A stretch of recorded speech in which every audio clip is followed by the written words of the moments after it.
Antibiotiques arrivent en tête pour la moitié des Français. L'invention numéro 2, c'est l'objet que vous êtes en train de regarder actuellement, c'est-à-dire la télévision. 44% d'entre vous, en tout cas, le déclarent.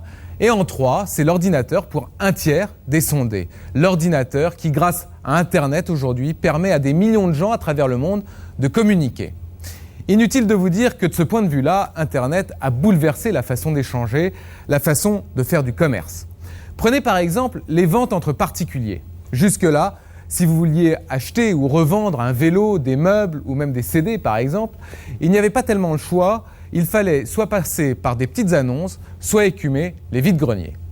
Un jeune homme va alors avoir une idée de génie, créer le premier site de vente aux enchères sur Internet.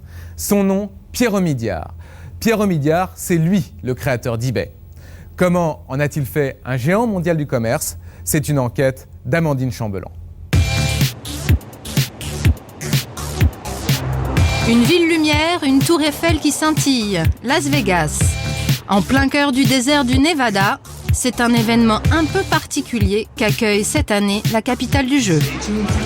Ce n'est ni un concert de rock, ni même le tournoi mondial de poker. Non, bienvenue aux eBay Live, le grand raout annuel du géant mondial des ventes aux enchères sur Internet. 15 000 personnes venues pour célébrer le succès phénoménal de cette société. Et Meg Whitman, la patronne, se prendrait presque pour la reine du monde. Samedi dernier, nous avons dépassé le nombre de 200 millions d'utilisateurs inscrits sur le site. Si nous étions une nation, et quelle nation ce serait ? Nous serions la 5e plus grande au monde après la Chine, l'Inde, les États-Unis et l'Indonésie.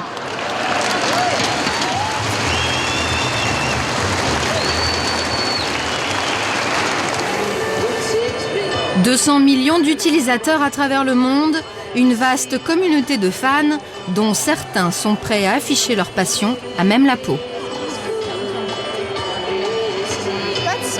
eBay Live 2006.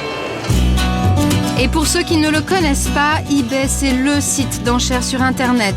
Une sorte de bazar géant de brocante virtuelle, 90 millions d'objets disponibles à portée de clic. Et Philippe est un de ces mordus d'enchères. Il achète tout ou presque sur eBay. Aujourd'hui, il cherche un maillot de bain pour sa femme. 6000 articles sont proposés sur le site. Mise à prix de celui-ci, 35 €. Il lui suffit de surenchérir. Si personne n'augmente la mise, dans 2h13, le maillot de bain sera à lui. Il y a les bonnes affaires, il y a le côté pratique, les bonnes affaires, il y a la pièce rare. Sa dernière bonne affaire, une montre de grande marque. C'est une montre qui coûte combien normalement ? Autour des 200 €. Donc la voici. Et là, vous l'avez eu pour 40 €. Ouais.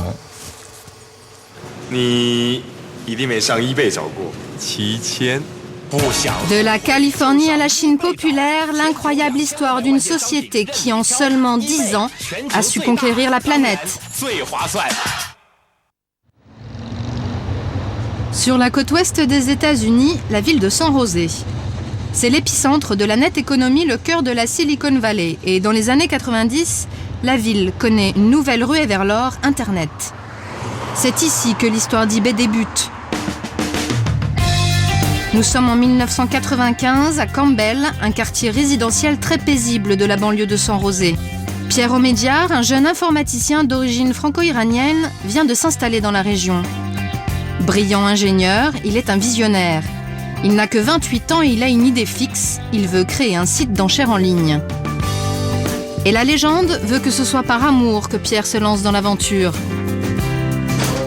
Au siège d'eBay, on cultive aujourd'hui le mythe. Dans le hall, trônent exposés dans une vitrine des distributeurs de bonbons de la marque Pez. La fiancée de Pierre, devenue sa femme maintenant, était une collectionneuse de Pez. Et Pam, c'est son nom, essayait de trouver un moyen pour agrandir sa collection. Elle voulait vraiment trouver tout ce qui lui manquait. Et elle a dit à Pierre qu'un site d'échange comme eBay serait parfait pour acheter ces Pez qu'elle collectionnait. Et vous voyez, c'était une idée formidable. Mais Internet n'en est qu'à ses débuts. Acheter et vendre en ligne, ça semble un peu fou à l'époque. Adam Cohen est journaliste au New York Times. Il a enquêté sur eBay. Il se souvient que Pierre Omidyar passait pour un doux rêveur. Quand il parlait de cette idée à ses copains de la Silicon Valley, beaucoup d'entre eux se disaient qu'il était fou. Parce qu'ils pensaient que personne ne voudrait enchérir en ligne, ou même acheter ou vendre à un étranger. Qui voudrait envoyer un chèque à quelqu'un qu'il ne connaît pas, ou encore faire confiance sur un objet qu'il n'a jamais vu? Donc il y avait vraiment beaucoup de sceptiques. Mais Pierre tient à son projet. En septembre 95, il lance son site. Il l'appelle Auction Web, littéralement site d'enchères. Mais le premier jour, personne n'est venu. Absolument personne. Toute la journée. Donc Pierre s'est dit que ça n'allait pas marcher. Et puis finalement, petit à petit, les gens ont commencé à venir. Il a vu qu'il y avait quelque chose à propos de ce site, que les gens aimaient parier, qu'ils adoraient ça, et qu'ils voulaient gagner à tout prix l'enchère. Un homme, une intuition et bientôt un business. Car Pierre, dès le début, demande aux vendeurs de payer un abonnement et une commission sur chaque transaction. Incroyable, mais là aussi ça marche. Alors pour comprendre, nous avons rencontré l'un des passionnés du site. Figure emblématique des premières heures, il est aussi un employé d'eBay. Il s'appelle Jim Griffiths. Aujourd'hui, il anime une émission de radio pour les mordus d'enchères. Welcome back. This open phone segment is brought to you by nomorewebmasters.com. The name says it all. La conviction profonde de Pierre dans la vie, c'est que les gens sont fondamentalement bons. C'est ce qui a fait le succès du site. Tout était fondé sur la confiance. Et Pierre avait un système de paiement très simple. Il disait « Vendeur, quand vous avez un moment, envoyez-moi votre participation ». Et les gens religieusement, je vous jure, envoyaient leurs chèques et du liquide par courrier. Et ce qui s'est passé, c'est que Pierre s'est retrouvé envahi par des sacs entiers d'enveloppes avec des chèques, des billets.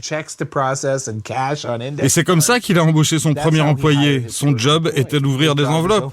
Ce qui est intéressant, c'est qu'eBay, même sans le vouloir, était rentable dès le premier jour.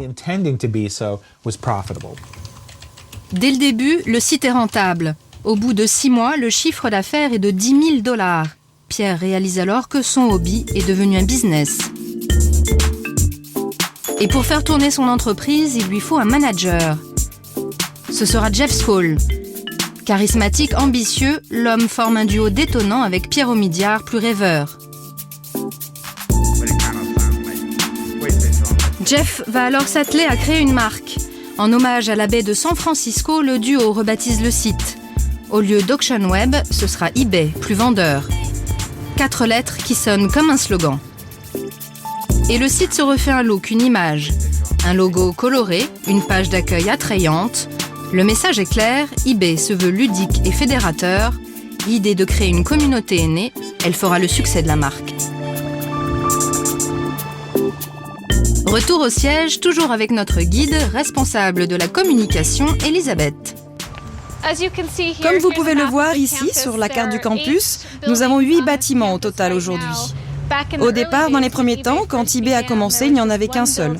C'était là-bas. Voilà, c'est vraiment ici, dans ce hall, que eBay a commencé. Pierre et Jeff avaient juste un petit bureau. Et voilà, c'était eBay il y a 10 ans. Un petit bureau au milieu de cabinets de dentistes ou d'avocats. Au départ, l'aventure est modeste et chaotique. Il n'y a qu'une vingtaine d'employés et tout se joue sur leur motivation, comme s'en souvient Lisa, loup pour les intimes, qui fait partie de l'équipe depuis les débuts. Dans les premiers temps, quand on avait une réunion, Pierre criait « Hé les gars, il y a une réunion à 13h30 !» On prenait nos chaises, on se mettait en cercle et on avait notre réunion improvisée comme ça. À l'époque, on n'avait qu'une seule ligne de téléphone pour tout le monde. Alors s'il y avait un appel pour quelqu'un, on lui balançait le téléphone.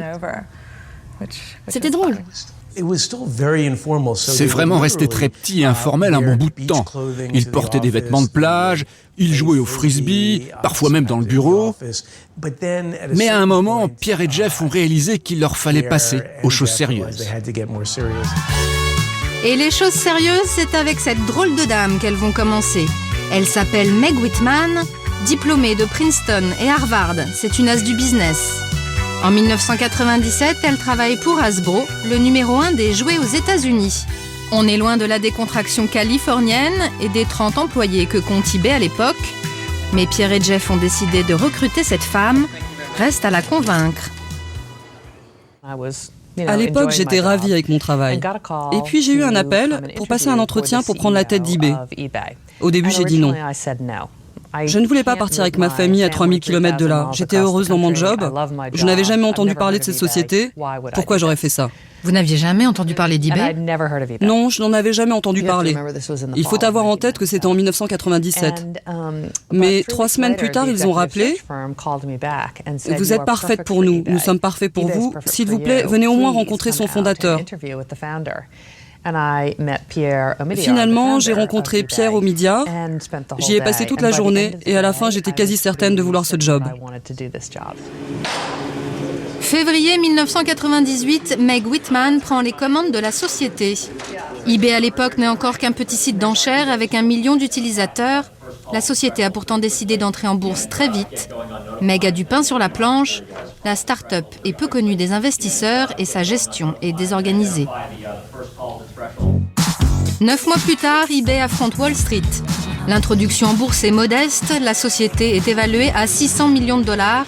Mais pour les pères fondateurs, c'est l'aubaine, ils deviennent richissimes. Pierre Omidyar entre dans le top 50 des plus grosses fortunes américaines. Aujourd'hui, il vaut 10 milliards de dollars. Il n'a jamais été quelqu'un de matérialiste, quelqu'un qui rêvait de posséder une Porsche.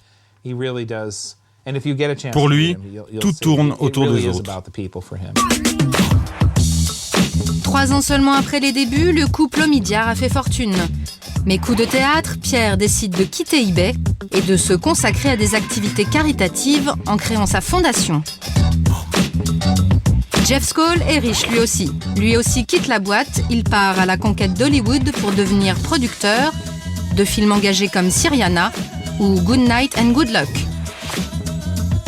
Ses nouveaux amis s'appellent Charlize Theron ou encore Robert Redford.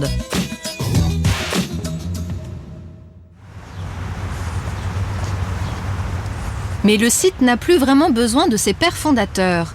C'est devenu une machine à faire de l'argent presque sans rien faire, de l'aveu même de l'un des responsables actuels.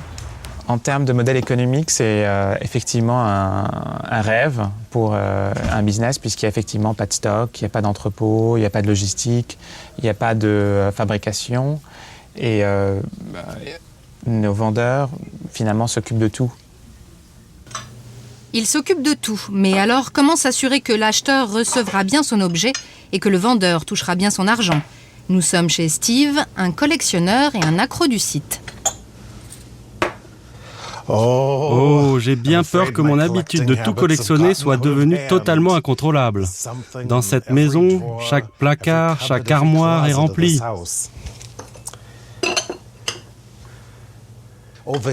Alors là, je suis devenu fou. Sur eBay, en collectionnant ces boîtes à épices.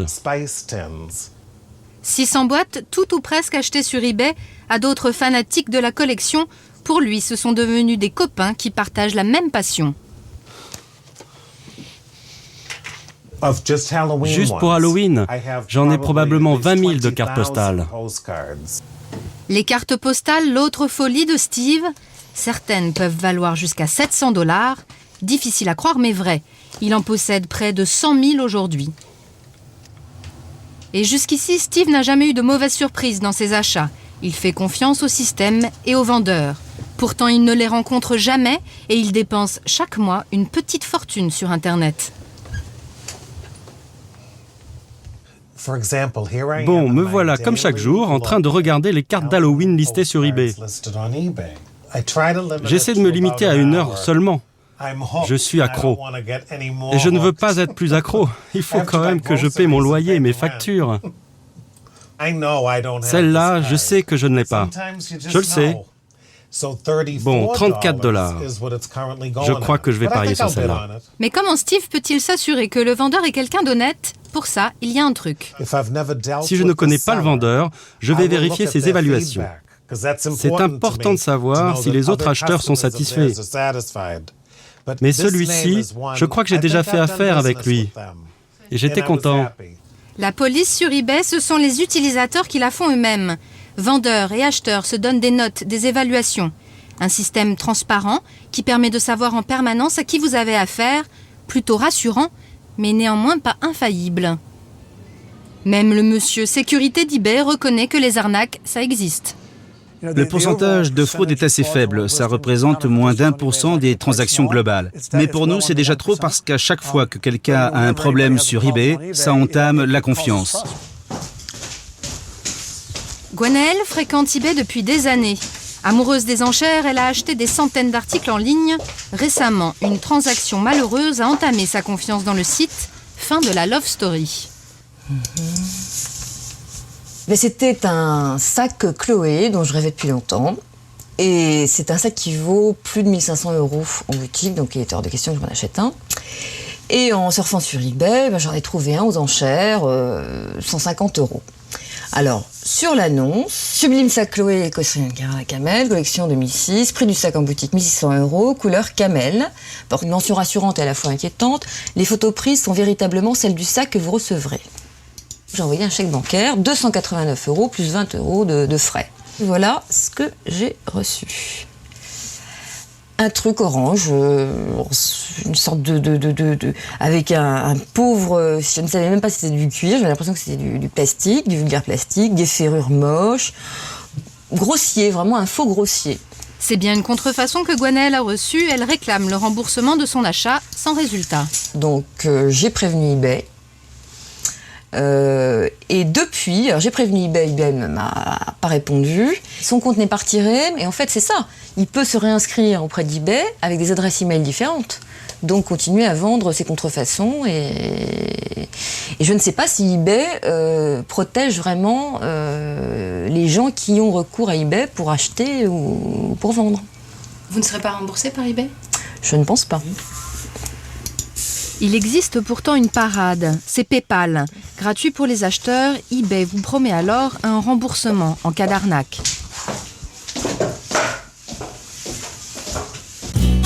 Malgré ces petites déconvenues, le nombre d'utilisateurs ne cesse d'augmenter.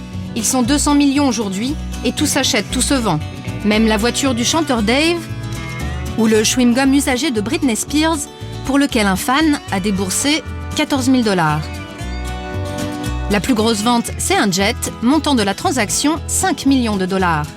Et un collectionneur a même acheté la voiture de l'ex-cardinal Ratzinger pour 115 000 €. Il faut dire qu'entre-temps, le cardinal est devenu pape. Mais il y a aussi beaucoup moins drôle, des objets nazis. Leur commerce est légal aux États-Unis, mais c'est un vrai danger pour l'image des sites marchands. Alors en 2001, Meg Whitman annonce leur interdiction sur le site, mais ce n'est pas tout. Une des règles que nous avons décidé d'appliquer, c'était de dire qu'il y avait des objets qu'on ne devait pas vendre sur eBay. Bien entendu, tout ce qui était illégal. Mais certaines choses comme les armes à feu, par exemple, sont légales à la vente aux États-Unis. Mais vous savez quoi ? On ne savait pas exactement qui allait les acheter, ces armes à feu. Et ça ne nous semblait pas bien. Alors on a dit non.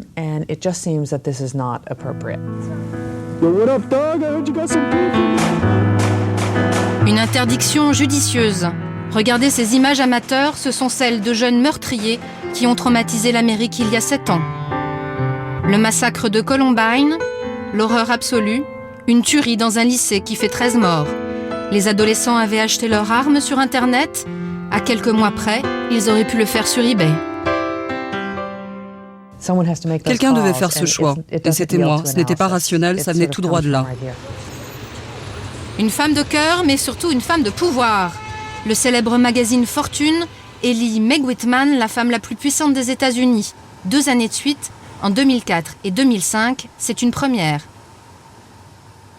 Il faut dire que la journaliste chargée du classement est fascinée par le personnage, c'est le moins qu'on puisse dire. J'ai passé beaucoup de temps avec Meg Whitman. Et Meg ne colle pas du tout avec l'image classique que l'on peut se faire d'un PDG tout-puissant. En étant la numéro 1 sur notre liste des femmes les plus puissantes, elle redéfinit cette position. C'est marrant, les gens à eBay l'appellent Mam. Parce que c'est vrai, elle est comme une mère. Meg n'est pas une PDG glamour ou sexy, mais elle est tellement vraie. Et eBay n'est pas et n'essaie pas d'être une compagnie glamour et sexy. eBay, c'est une question de confiance. C'est pour ça que les gens y vont. Et Meg véhicule la confiance dans ce qu'elle dégage. La femme d'affaires se trouve érigée au statut de rockstar. Et la reine des enchères, un peu comme Madonna, devient familière des bains de foule et des autographes.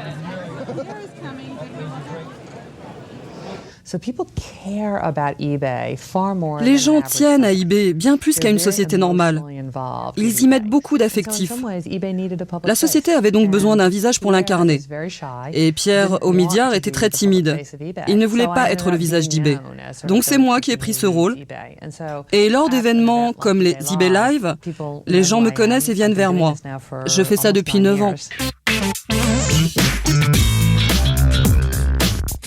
Retour à Las Vegas où 15 000 visiteurs sont venus assister à cette fameuse célébration annuelle. Quelques mordus des enchères, mais surtout des professionnels qui voient dans le site un nouvel Eldorado du business. Car eBay aujourd'hui, c'est ça. Des centaines de milliers d'entrepreneurs qui vivent de leur commerce sur Internet. Ils vendent des bijoux, des vêtements, des livres ou des DVD. Les enchères en ligne, c'est leur vie, leur métier. Et pour ces nouveaux adeptes de la communauté, des cours, des ateliers, des conférences. Maintenant, j'achète et je vends des vêtements d'occasion au poids vers l'étranger. Mais je le fais par de petites annonces. J'ai pas encore essayé via eBay. Pourquoi ce serait intéressant pour vous ? Parce que c'est 24 heures sur 24, 7 jours sur 7, vers la planète entière. À travers le monde, ils sont plus d'1 million de commerçants à temps complet sur le site. Et pour certains, ça marche plutôt bien. À ceux qui font les plus gros chiffres d'affaires, eBay délivre même des médailles. Les plus gradés, ce sont les power sellers, littéralement les vendeurs surpuissants. Et c'est pas une blague. Power seller, ça veut dire que je donne beaucoup d'argent à eBay. Non, je plaisante. Ça veut dire que je vends un certain montant chaque mois. Je suis médaille d'argent, ce qui veut dire que je vends entre 3 000 et 10 000 $ chaque mois en moyenne.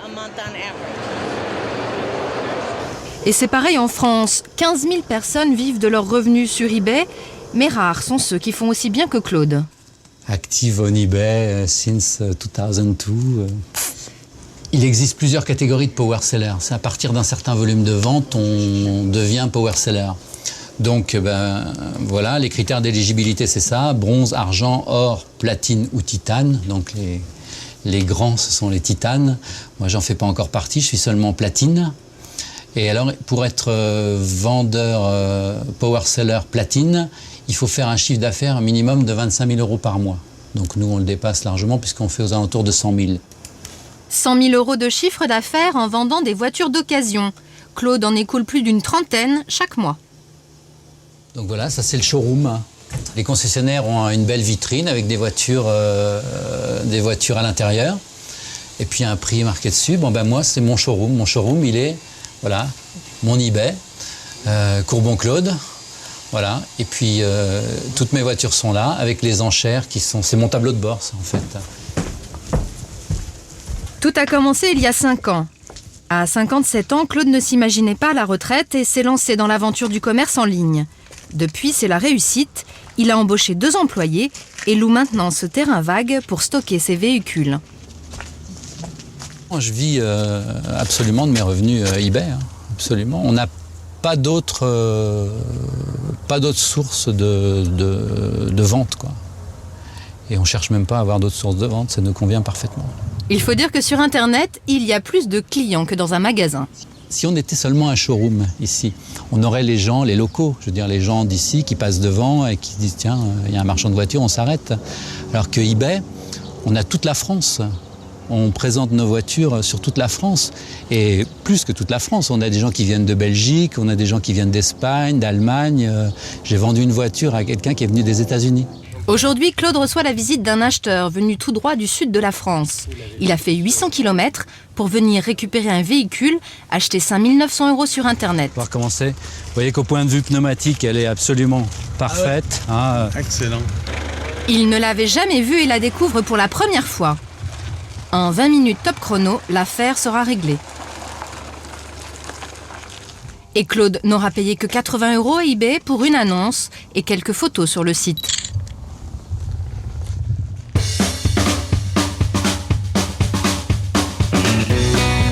Il est 21h à Las Vegas. C'est la cérémonie de clôture de la convention annuelle. En moins de 10 ans, eBay a éliminé ses principaux concurrents.